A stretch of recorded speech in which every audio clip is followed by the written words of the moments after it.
Bien, buenas tardes, bienvenidas y bienvenidos a la cuarta sesión de este FESCIME, que es el 8º año que venimos realizando más o menos en las mismas fechas y que tiene hoy la particularidad de que el documental que vamos a ver no participa en el concurso, sino que establece el marco de un debate sobre la memoria y, en concreto hoy, sobre la memoria y los sindicatos contra el franquismo. El formato, por lo tanto, no es el de estos días. No vamos a ver y votar unos documentales que se presentan al concurso, sino que vamos a ver el documental. Nos acompañan unos participantes para el coloquio y después haremos esas intervenciones después de ver el documental y podemos establecer al final también un tiempo por si hay alguna pregunta, alguna intervención, siempre breve, porque si no, no nos daría tiempo a ver. Nos acompañan para tratar sindicatos contra el franquismo, que es el título que hemos elegido, en un día particularmente señalado para nuestro país, porque tal fecha en la que estamos se aprobó la Constitución democrática y eso supone una referencia ineludible en cualquier debate sobre la memoria en nuestro país, la memoria democrática.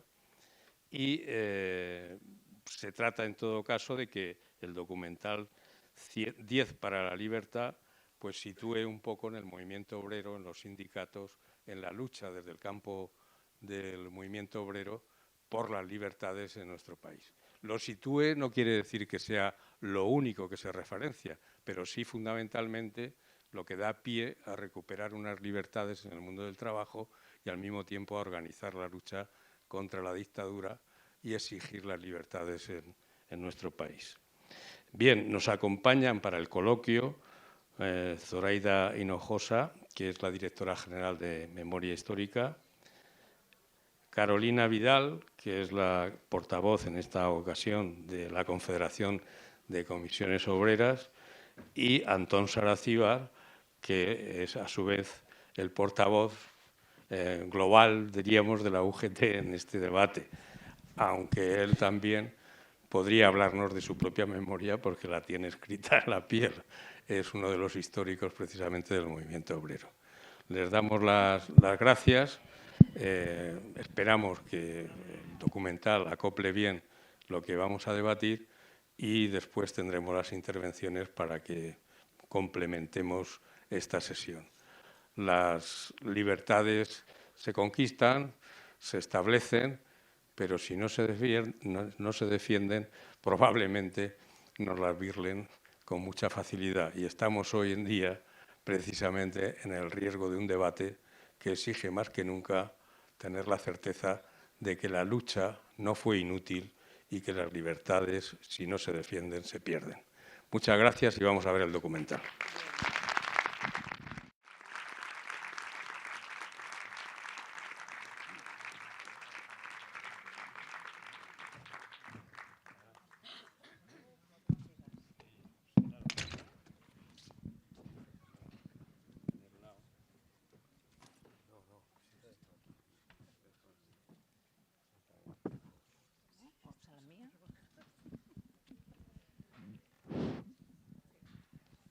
Bueno, pues vamos a pasar al coloquio en el orden que queráis, porque no lo tenemos previsto, pero si os parece bien, hacemos el recorrido para acá y yo al final ya paso a solicitar las intervenciones del público, brevemente, claro, como es lógico. Bueno, quizá en el trabajo que hacemos en FESCIME debéis saber que la pretensión no solamente es la documentación, la información, los debates de recuperación de la memoria democrática, sino también estos materiales llevarlos a la gente, a las nuevas generaciones, precisamente para saber lo fundamental, de dónde venimos, con qué pretensiones, el precio que se ha pagado por la sociedad que tenemos y no renunciar nunca a seguir comprometidos con dejar un horizonte mejor, para lo cual es imprescindible conocer la memoria de donde viene uno. Si queremos trabajar la memoria, no es para recuperar solo el pasado, es para aprender la manera de mejorar el futuro. Y solo trabajando un futuro mejor, tenemos el compromiso de conseguir que las nuevas generaciones entiendan de dónde vienen y, por lo tanto, participen de ese empeño. Este es nuestro trabajo desde FESCIMEP y desde las organizaciones de memoria democrática. Por eso estamos empeñados en que estos materiales lleguen a las nuevas generaciones y sean parte de la formación y la cultura democrática que deben tener. Bueno, sin más y sin extenderme en lo que hemos visto, que para ello tenemos aquí a personas con más conocimiento, pues vamos a pasar a las exposiciones breves, pero estoy convencido de que sustanciales, que nos van a situar en el tema que nos ha convocado. Papel del movimiento obrero en la construcción de la democracia que tenemos hoy en nuestro país. Adelante. Me decían que empezara yo. Bueno, Pues nada, empezamos. Nada. Vamos alternando el orden, ¿eh? Muy bien. Bueno, buenas tardes a todas y a todos. Soy Carolina Vidal, secretaria confederal de Mujeres e Igualdad de las Comisiones Obreras. Y, en primer lugar, dar las gracias a FESCIMEP porque es tan importante en estos momentos construir narrativas que legitimen la democracia y contarlas, ¿no? Decía García Márquez que lo importante no es solamente los momentos vitales, ni siquiera cómo se recuerdan, sino cómo se cuentan cuando los recordamos, ¿no? Y es cierto que el cine, la cultura, ha hecho tanto por legitimar esa democracia a través de contar historias que muchas de nosotras y nosotros recordamos, ¿no? Todas tenemos títulos y todos en nuestra cabeza.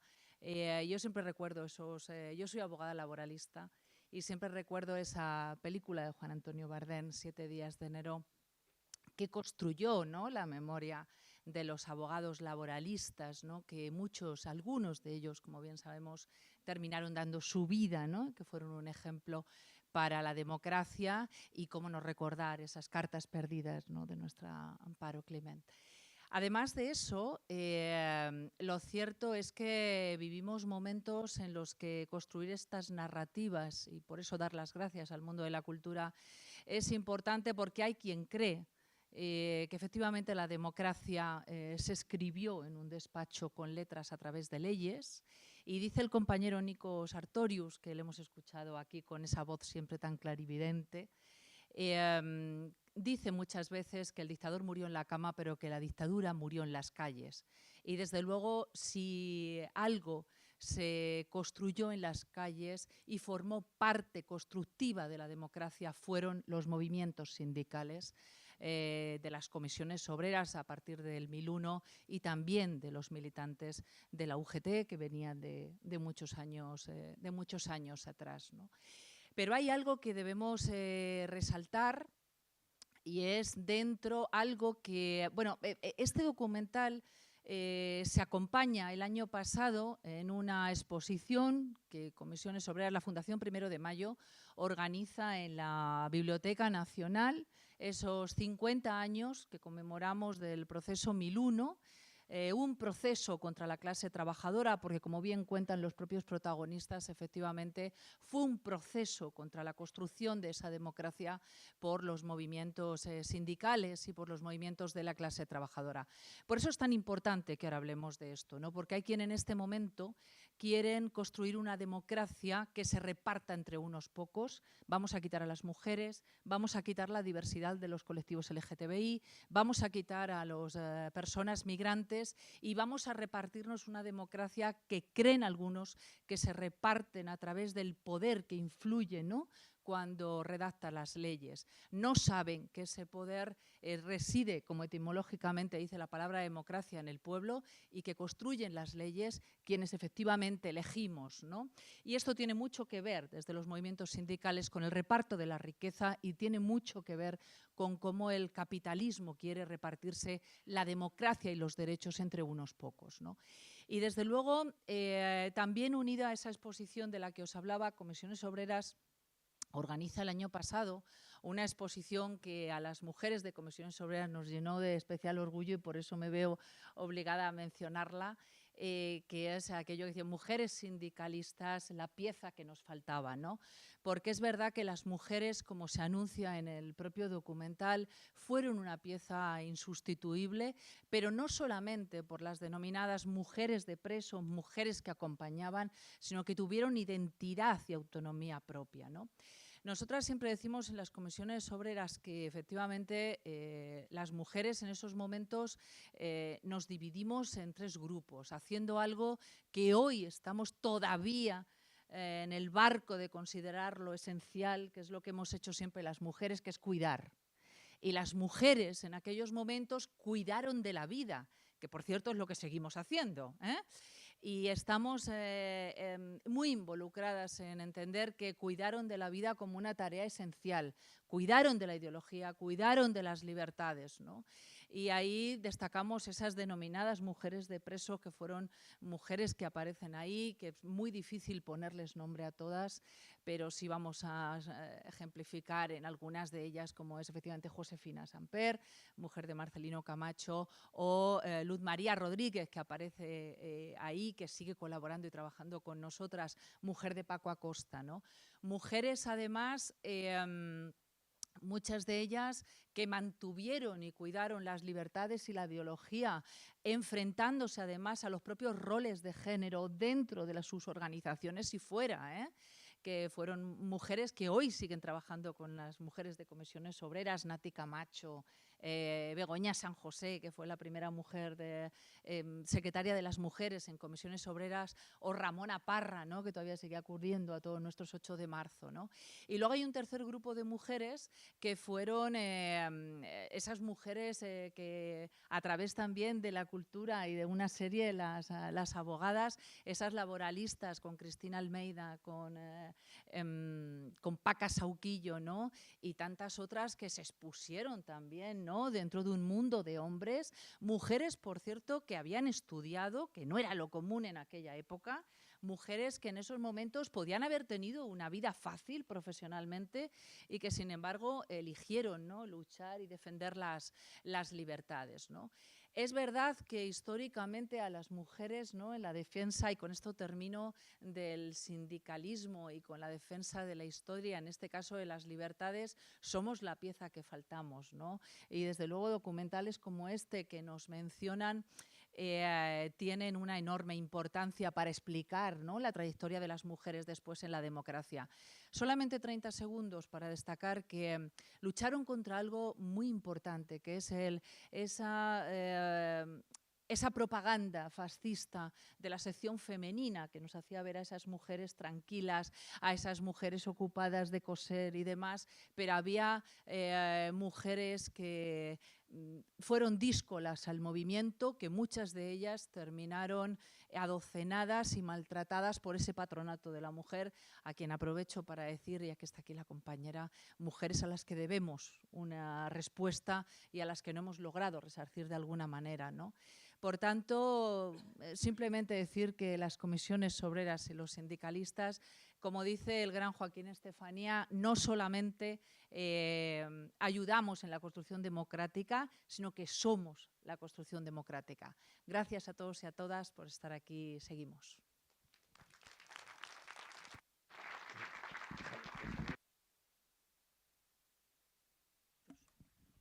Zoraida, tienes la palabra. Gracias, Jaime.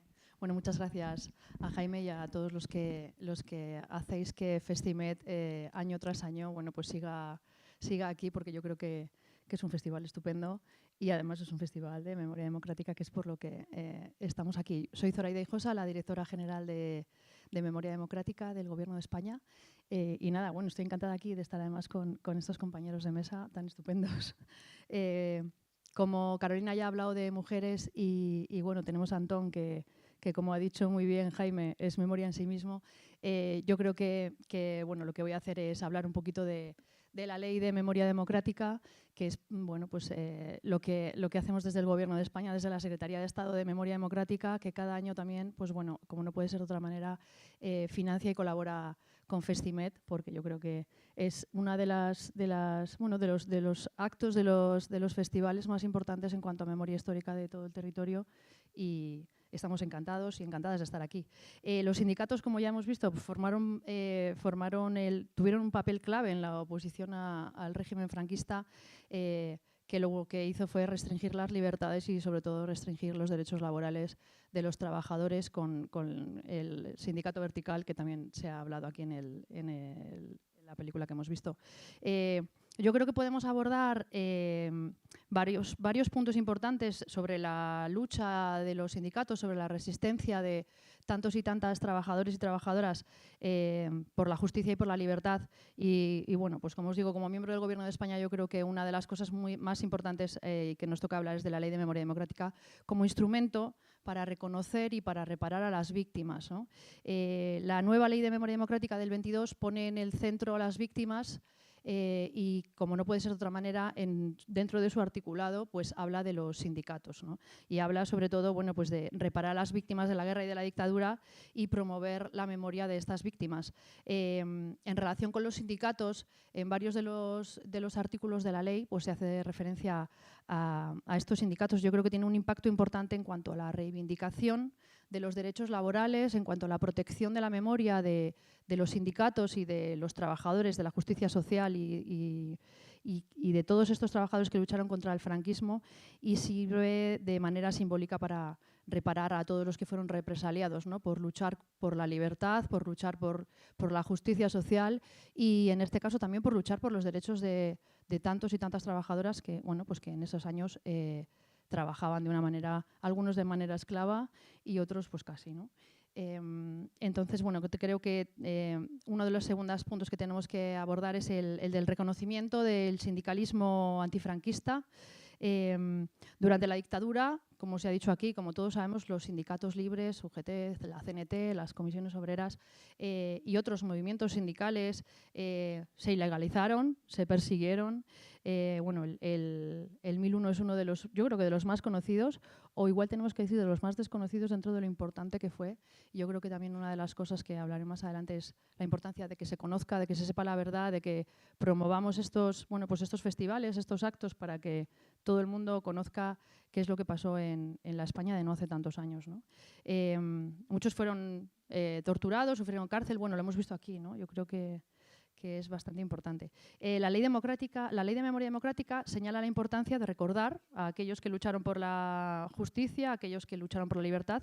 Incluye a los sindicatos en el artículo 3.5, que es el que habla de las víctimas, de lo que se considera víctima en la Ley de Memoria Democrática, y dice que los sindicatos serán objeto de medidas específicas de reconocimiento y de reparación. La reparación de las víctimas del franquismo es el objetivo clave de la Ley de Memoria Democrática. El objetivo es reparar a las víctimas, proporcionarles la justicia que se les quitó, ¿no? Que se les, bueno, pues y sobre todo reparar a los sindicalistas y a los trabajadores represaliados. ¿Qué estamos haciendo desde la Dirección General, desde la Secretaría de Estado de Memoria Democrática? Pues bueno, aunque sea actos simbólicos, tenemos las declaraciones de reconocimiento y reparación personal, que son, bueno, pues unos expedientes administrativos en los que pueden pedirse desde los sindicatos, que yo creo que deben de pedirse desde los sindicatos. Yo creo que es una cosa muy bonita que se puede hacer desde todas las federaciones, desde las coordinadoras.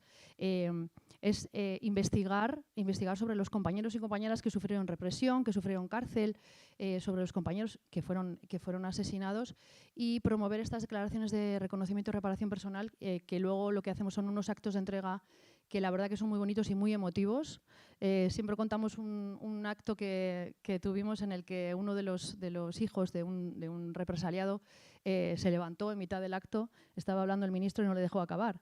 Se levantó y dijo que él quería hablar, ¿no? Y entonces se levantó con el diploma que les damos, que es una cosa así como más bonita, ¿no? El día que se hace la entrega, y dijo que iba a hacer 13 fotocopias de aquella declaración de reparación, que una la iba a poner en la fosa de su padre, y que con las otras 12 las iba a pegar en todos los bares del pueblo para que todo el mundo supiera que su padre no era ningún criminal.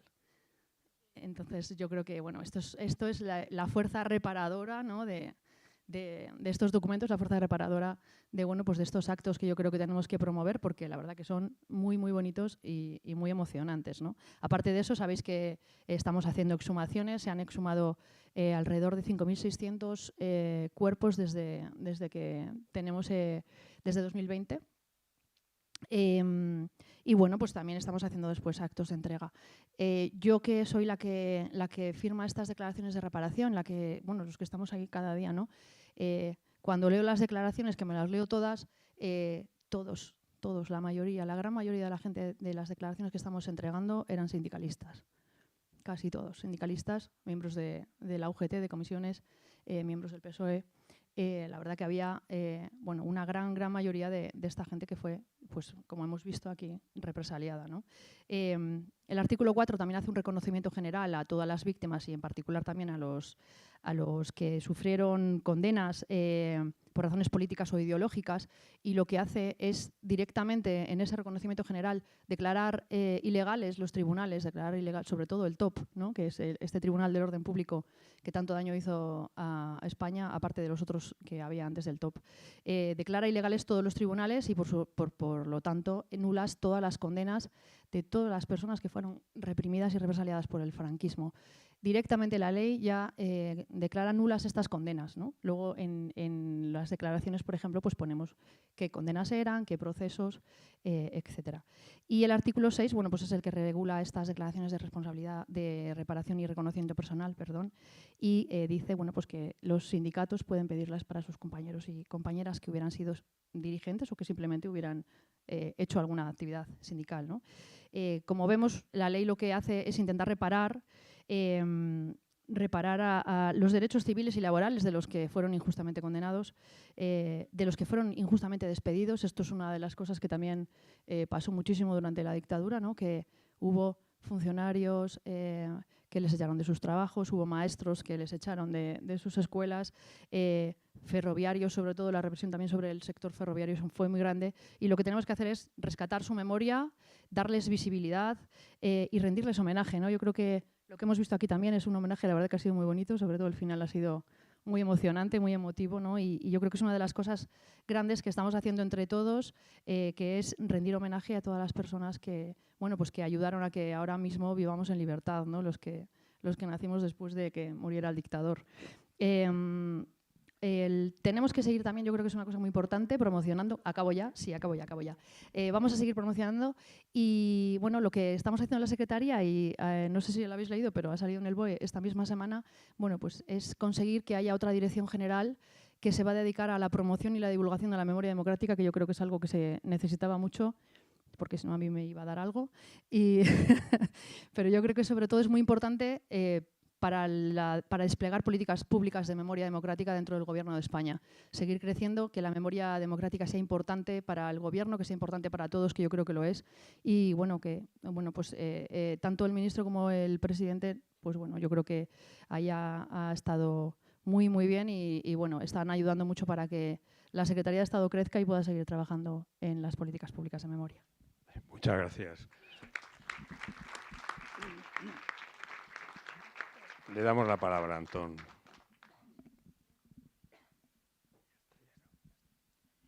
Buenas noches, buenas tardes, noches. En primer lugar, quiero agradecer a Festimed y a Comisiones Obreras la invitación expresa que se me hace para participar en este acto. Un acto relevante, sin lugar a dudas. Recuperar la memoria histórica en estos momentos me parece a mí verdaderamente imprescindible. Con lo que está pasando, evidentemente todos los esfuerzos que se hagan desde este tipo de encuentros, asociaciones, sindicatos, partidos políticos y gobierno, me parece que es muy oportuno y desde luego interesante. Y dentro de la recuperación de la memoria histórica es de celebrar que se tenga en cuenta la tarea, la labor desarrollada por los trabajadores, por los sindicatos a lo largo de su historia. El audiovisual que hemos visto es un reflejo muy importante de la lucha antifranquista, en torno fundamentalmente a Comisiones Obreras. Y desde luego, también hay que señalar que de la misma manera el protagonismo de los sindicatos y de los trabajadores se dio en la llamada transición sindical a la democracia, que seguramente en el coloquio podemos cambiar impresiones. El coloquio que podemos tener me parece lo más relevante. Cuando hemos estado cambiando impresiones sobre cómo hacer este formato, a mí me parece que el cambiar impresiones, que las preguntas que se pueden hacer por parte de todos vosotros es lo que mejor puede reflejar seguramente el éxito de este encuentro, que a mí particularmente me resulta interesante.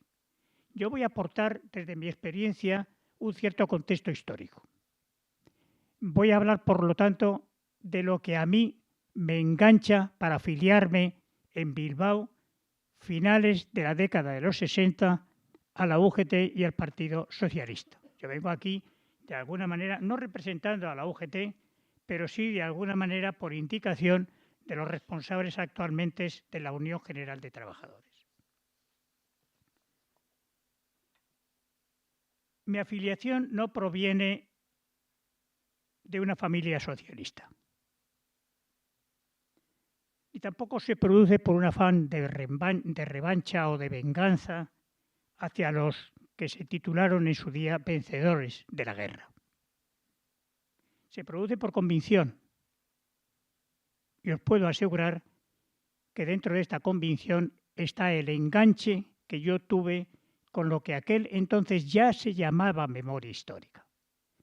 Y hablar de memoria histórica en torno en aquel entonces a la UGT, al Partido Socialista en menor lugar, pero sobre todo a la UGT, tiene una relación histórica con la Revolución Industrial y el nacimiento de dos figuras claramente antagónicas, el capital y el trabajo. La acumulación del capital necesario para financiar al maquinismo conduce a una feroz explotación de los trabajadores. Estos no tienen en aquel entonces otra alternativa que organizarse al grito desesperado y claramente defensivo de organización o muerte. Y así nacen las asociaciones de socorros mutuos, los primeros sindicatos, la primera internacional. Y en ese contexto nace también particularmente la Unión General de Trabajadores. Contexto complicado, de explotación sobrevenida, y dentro de ese estímulo a la organización se constituye, reitero, en aquel entonces la Unión General de Trabajadores. Y fijaros bien, yo os voy a referir simplemente unos hechos para cerrar esta primera intervención. Unos hechos que a mí me llamaron la atención. 3 hechos en concreto, particularmente, quiero yo poneros de manifiesto. En primer lugar, lo que a mí me llamaba la atención muchísimo era la actitud que se desplegaba a finales del siglo XIX en las casas del pueblo. En las casas del pueblo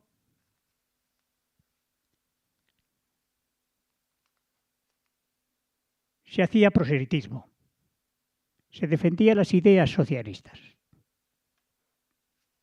se educaba a la clase obrera. No había otra alternativa en muchas familias que educar a sus hijos en las casas del pueblo. Sobre todo a los jóvenes, a los que se quería separar de las plazas de toros, de las iglesias, de las juergas y de los abusos alcohólicos. En las casas del pueblo se fomentaba el entusiasmo por la organización obrera. La militancia, la austeridad, la ética, la honradez y la solidaridad internacional. En aquel entonces se aspiraba a formar un hombre nuevo, distinto cuando no opuesto al que se suponía que había contribuido a crear la sociedad burguesa y la moral católica. El llamado obrero consciente, que posteriormente se transformaba en el militante organizado. En este caso, primero se afiliaba al sindicato y los más preparados, posteriormente, al partido. bajo el principio de que la emancipación de los trabajadores debería de ser realizada por ellos mismos. El segundo hecho se refería al antimilitarismo y, por lo tanto, a su radical oposición a la guerra, que conectaba fácilmente con los jóvenes y cuyos lemas eran no a la guerra, guerra a la guerra o todos o ninguno. La UGT en aquel entonces, a través fundamentalmente de Pablo Iglesias, uno de sus fundadores, denunciaba sistemáticamente que los esclavos de aquí luchan contra los esclavos de allí a propósito de la guerra de Cuba y posteriormente de Marruecos. Y el tercer hecho se refiere a las celebraciones del 1 de mayo, que se celebran por primera vez en España en el año 1890 y resultaban particularmente emblemáticas en aquella época. El 1 de mayo, fijaros bien, causaba horror a la burguesía, no tanto por el número de los participantes, sino porque aquellas banderas rojas, aquellos líderes obreros, aquellas masas rompían el retablo. La organización del Estado, los moldes, la forma de estar en el escenario político. En definitiva, el 1 de mayo representaba la movilización de una clase social contra la burguesía. Lo que se llamaba en aquel entonces, y ahora se llama menos, la lucha de clases. Y se concretaba en un eslogan muy claro y terminante: es necesaria otra política. En todo caso, con esto voy a terminar esta primera intervención. Desde su constitución, la historia de la Unión General y después de la CNT y el ASTU en el País Vasco y posteriormente la etapa posterior al levantamiento militar franquista de comisiones obreras se confunde con la historia del movimiento obrero en nuestro país. Y esto se demuestra en hechos relevantes de una magnitud impresionante. No me voy a extender, pero simplemente mencionar el trabajo que se desarrolló en el advenimiento de la República, en la lucha contra el fascismo, en el triunfo del Frente Popular, el activismo sindical, obrero e incluso político en plena confrontación civil y posteriormente en relación con la supervivencia del movimiento obrero, del movimiento sindical y finalmente el protagonismo desarrollado en plena transición sindical a la libertad y la democracia. En aquel entonces, los partidos y los sindicatos, Partido Comunista y Comisiones Obreras, la Unión General de Trabajadores y el Partido Socialista Obrero Español éramos los mismos. Y el referente era claro: hay que conquistar la libertad y la democracia.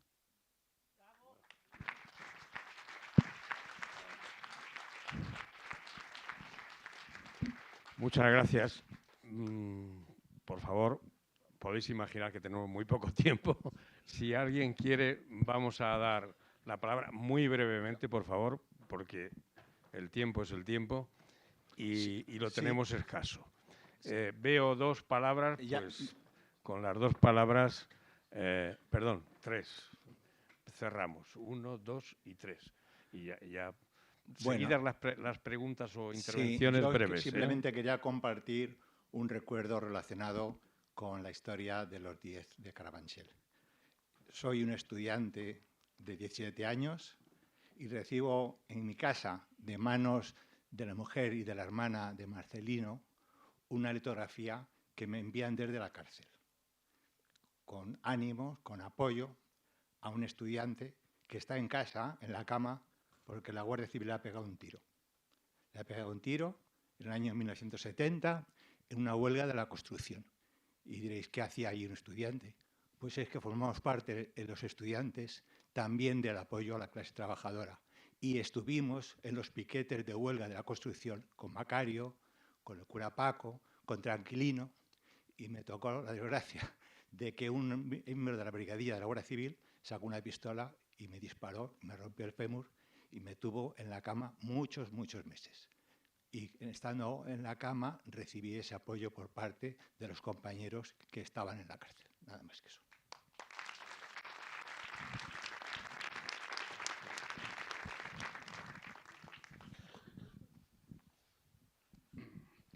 Hola, yo en aquella época era un trabajador de Barreiros, aunque me pilló haciendo la mili y el día de la muerte del dictador Carrero Blanco yo estaba en Colmenar haciendo cosas de los soldaditos, ¿no? En la actualidad soy militante de las comisiones obreras, milito en el Partido Comunista de España, pero en este momento mi actividad está más dedicada a la recuperación de la memoria. Soy miembro de la Junta Directiva de la Desbandá y quisiera agradecer a la Secretaría de Estado el apoyo que en los últimos años nos está dando. Pero tengo mis pros y tengo mis contras, ¿no? Se ha hablado de la Ley de Memoria Democrática del 22 y del reconocimiento de las víctimas del franquismo. Yo vengo de Andalucía y en Andalucía tenemos una espinita muy grave clavada, que era de José Manuel Caparrós. En la actualidad se ha presentado por los compañeros camaradas que hoy en día están en el grupo de Sumar una proposición de ley para que de una vez se les reconozca como víctima del franquismo. Este mismo domingo hemos tenido en Málaga una manifestación pidiendo que Caparrós es una víctima del franquismo. Los abogados de Atocha murieron a principios del 77, a Caparrós le asesinaron en diciembre, quiero recordar, el 4 de diciembre del 77 y sin embargo no está reconocido como tal. Quería agradecer a Zoraida su apoyo a la desbandada, pero también quería preguntarle qué recorrido cree que puede tener la proposición de ley presentada en el Parlamento. Gracias.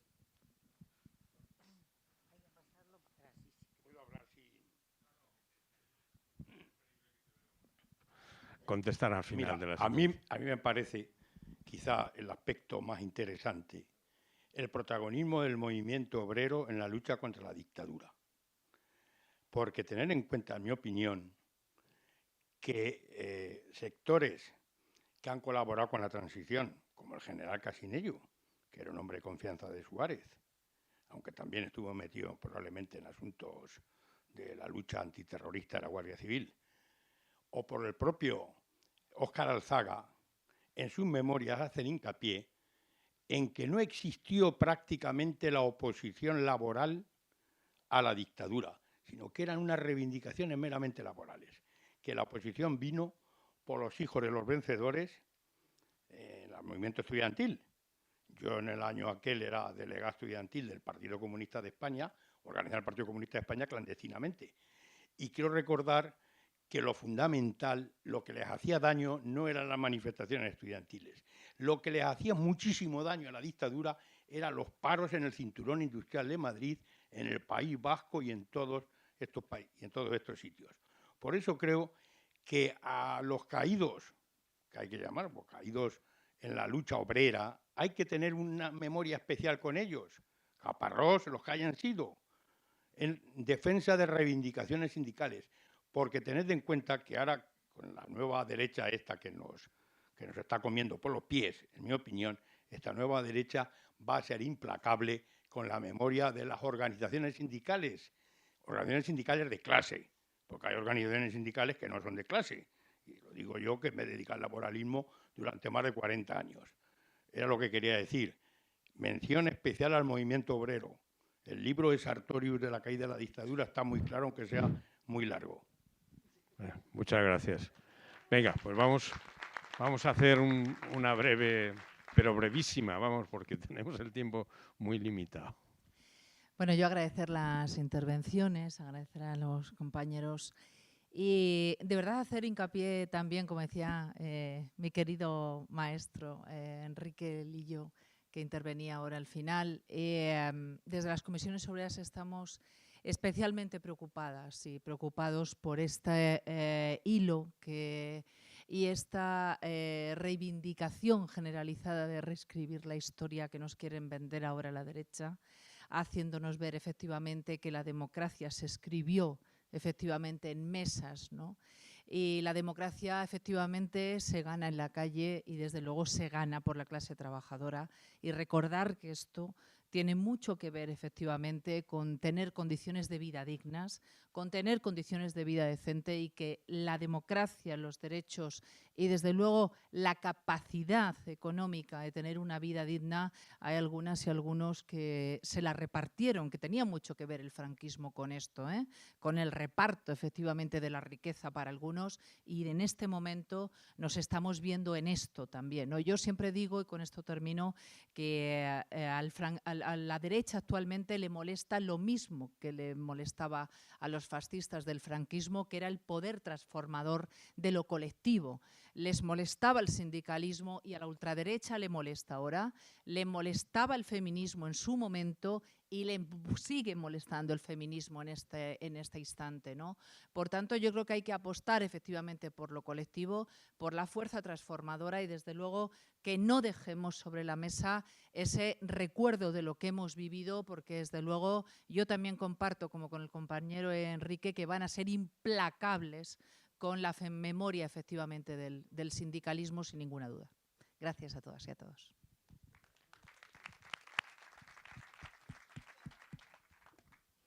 Bien, compañero de la desbandada. Nada, encantada de que estéis aquí, como siempre, y de colaborar con vosotros. Sabéis que hemos incoado la desbandada, el camino de la desbandada como lugar de memoria democrática. Estamos terminando el expediente que, como decía la compañera, está teniendo muchas alegaciones de esa gente a la que no le gusta que recordemos y que rememoremos los lugares en los que ocurrieron estos hechos tan terribles. Hemos tenido alguna alegación incluso que niega la desbandada y niega esa masacre que se produjo en toda la carretera que iba desde Málaga a Almería. El compañero Caparrós va a tener su declaración de reconocimiento y reparación personal, va a ser declarado víctima, como no puede ser de otra manera. En el audiovisual salían Paco Sauquillo y Nicolás Sartorius, que son miembros de la Comisión Técnica de Estudio para los Derechos Humanos que tenemos en la Secretaría de Estado y que se ha constituido este año después de la ley, que es una de las disposiciones adicionales en las que la ley decía que había que estudiar lo que pasó desde que murió el dictador hasta más o menos el 81, todo eso que se queda ahí, que no llega a lo que es el objeto de la ley de memoria, pero que efectivamente, bueno, pues yo creo que son víctimas del franquismo, por supuesto. Bueno, veremos cuando salga el informe que está haciendo gente con tanta, bueno, pues con tanta sabiduría como estas dos personas y otras muchas que están allí, que la verdad que estar en esa comisión técnica para mí es un honor y es una maravilla. Escuchar a toda esta gente. Caparrós lo va a tener y luego la PNL, yo no te sé decir si la PNL va a salir adelante o no, ojalá. Entiendo que con los grupos progresistas que hay en el Congreso salga adelante sin ningún problema, pero no te lo puedo decir.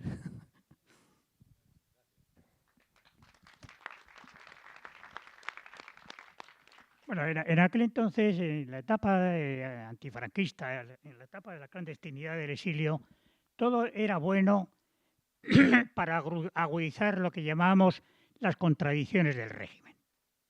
Y en este sentido no estaba solo el movimiento obrero y el movimiento sindical.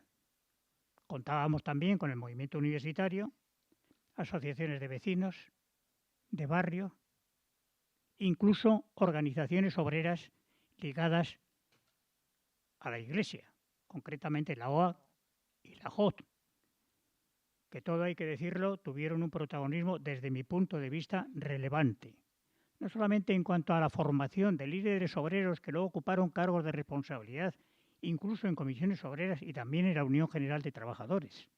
Por lo tanto, yo creo que esto sí hay que ponerlo también de manifiesto, ¿no? Todo era bueno para luchar contra la dictadura y todos que participábamos en este sentido pues eran bienvenidos. Dicho esto, no podemos olvidarnos que en aquel entonces todo lo que se desarrolló en contra del franquismo se desarrolló en un contexto geopolítico especial. ¿Recordáis la Guerra Fría? ¿Recordáis las actitudes claramente anticomunistas que se defendían en esa época?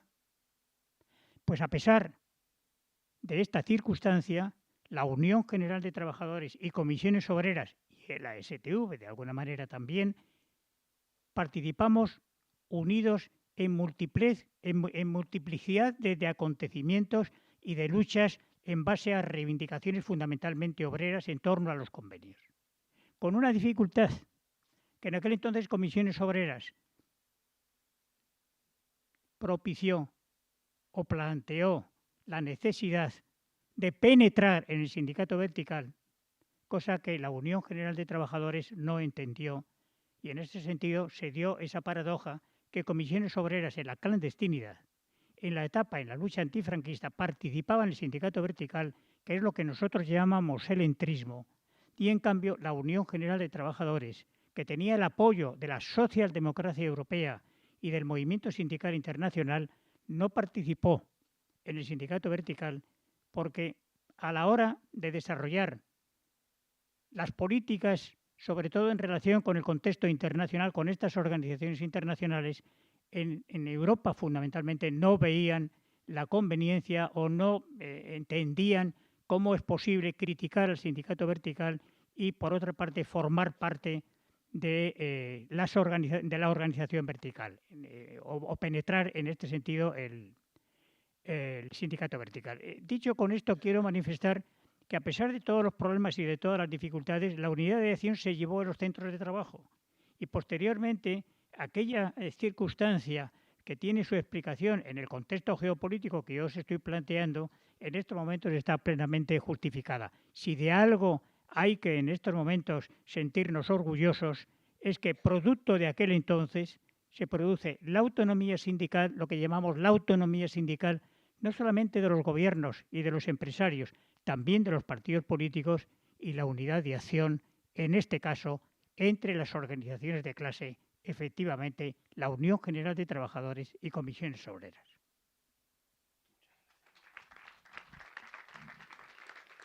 Bien, pues yo creo que vamos a cerrar aquí porque no tenemos más tiempo. Yo voy a recordar un añadido que siempre conviene tener presente. Decimos que la memoria de un país es la historia de su gente, de toda la gente. El compromiso, por lo tanto, es vital, pero para poder hacerlo tenemos que saber la verdad de lo sucedido, cosa que tienen derecho las víctimas y los pueblos por el derecho internacional humanitario, y que es imprescindible que ese conocimiento de la verdad de lo ocurrido nos permita y sea la base de lo que nosotros podamos actuar para mejorar y aprender de ese pasado. Verdad, justicia, reparación son imprescindibles para desarrollar la memoria y, sobre todo, para que efectivamente las libertades conquistadas, en vez de perecer, nos permitan favorecer el desarrollo de un futuro mejor. Muchísimas gracias y vamos a cerrar aquí la sesión.